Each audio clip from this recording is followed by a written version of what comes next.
दर्शन शास्त्र की 3 शाखाओं में से पहली शाखा है जिसको हम मेटाफिजिक्स कहते हैं और तत्व मीमांसा कहते हैं। तत्व मीमांसा में हम सत्य का अध्ययन करते हैं कि जो सत्य है वो क्या है, ये दुनिया किससे बनी हुई है, तो वो कौन सा तत्व है, इससे इस पूरी दुनिया का निर्माण हुआ है।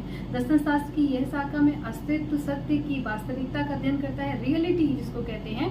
और दूसरी इसकी महत्वपूर्ण शाखा है जिसको हम बोलते हैं ज्ञान मीमांसा और एपिस्टेमोलॉजी बोलते हैं इंग्लिश में। तो ज्ञान मीमांसा के अंदर हम अध्ययन करते हैं कि ये जो सारा ज्ञान है वो हमें कैसे प्राप्त हो रहा है और इसके पीछे का ट्रुथ क्या है, कि जो हमारी नॉलेज है उस नॉलेज का सोर्स ऑफ नॉलेज क्या है। तो यहाँ पर 2 ब्रांच हो जाती है। कुछ लोगों का मानना है कि सारी जो नॉलेज है हमें उसका जो मुख्य स्रोत है वो है अनुभव, और कुछ लोगों का मानना है कि जो सारी स्रोत है नॉलेज का वो है बुद्धि।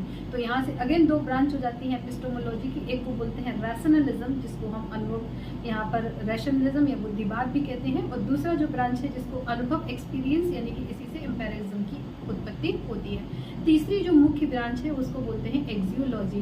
तो एक्सियोलॉजी के अंदर हम अध्ययन करते हैं कि जो भी हमारे सामने चीज़ें हैं, जो ये यूनिवर्स है, सत्य है, इन सब का हमारी लाइफ में वैल्यू क्या है, तो मूल्य का अध्ययन किया जाता है। तो इसको हम 3-4 दृष्टियों से देखने की कोशिश करते हैं। सौंदर्य से देखने की कोशिश करते हैं, एथिक्स के अकॉर्डिंग देखते हैं, नैतिकता पे देखते हैं कि नैतिकता के हिसाब से ये कैसा है, ब्यूटी, ट्रुथ, गुडनेस, इन सारी चीज़ों के हिसाब से भी सत्य को देखने की कोशिश करते हैं। लॉजिकल देखने की कोशिश करते हैं कि जो सत्य हमें पता है उसके पीछे का लॉजिक क्या है।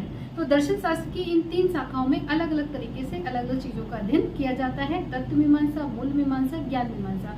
इसके अलावा भी इसमें एक बहुत महत्वपूर्ण कंसेप्ट आता है कि जो सत्य है वो किस तरह का है, वो 1 है, 2 है, 3 है या बहुत सारे हैं। तो जब सत्य एक होता है, जैसे प्रकृतिवाद, प्रकृति कहता है कि जो सारा दुनिया है वो सिर्फ प्रकृति से बनी है, प्रकृति से चलती है, तो इसको हम मोनिज्म कहते हैं, यानी कि एक तत्ववाद है। दूसरा महत्वपूर्ण सिद्धांत है सांख्य दर्शन में, जिसमें सारी दुनिया बताई जा रही है कि 2 तत्वों से बनी है, जो प्रकृति और पुरुष है, तो इसको हम द्वैतत्ववाद या ड्यूअलिज्म कहते हैं। ऐसे ही जब वेदांत का हम अध्ययन करते हैं तो वेदांत के भी यहाँ पे अलग अलग स्कूल्स हैं।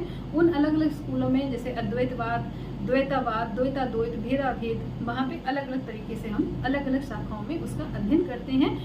तीसरा यहाँ पे बहुत इंपॉर्टेंट कंसेप्ट है कि अगर कोई दर्शन ये बताता है, जैसे प्रैग्मेटिज्म है, तो प्रैग्मेटिज्म का मानना है कि दुनिया बहुत सारे तत्वों से बनी है, जिसको हम प्लूरलिज्म भी कहते हैं, तो इसको हम बहुत तत्ववादी कहते हैं। तो अगेन मैं रिपीट करती हूँ, मेटाफिजिक्स, एपिस्टेमोलॉजी और एक्सियोलॉजी। तो जब भी हम कोई दर्शन पढ़ें तो इन 3 चीज़ों का बेसिकली जरूर विचार कर लें कि इस दर्शन का तत्व मीमांसा क्या है। जैसे अगर हमसे कोई पूछता है कि आदर्शवाद का तत्व मीमांसा क्या है, तो एक मोनिज्म है, और यहाँ पर आइडिया या विचार ही सब चीज़ों को चलते हैं। So thank you so much and take care.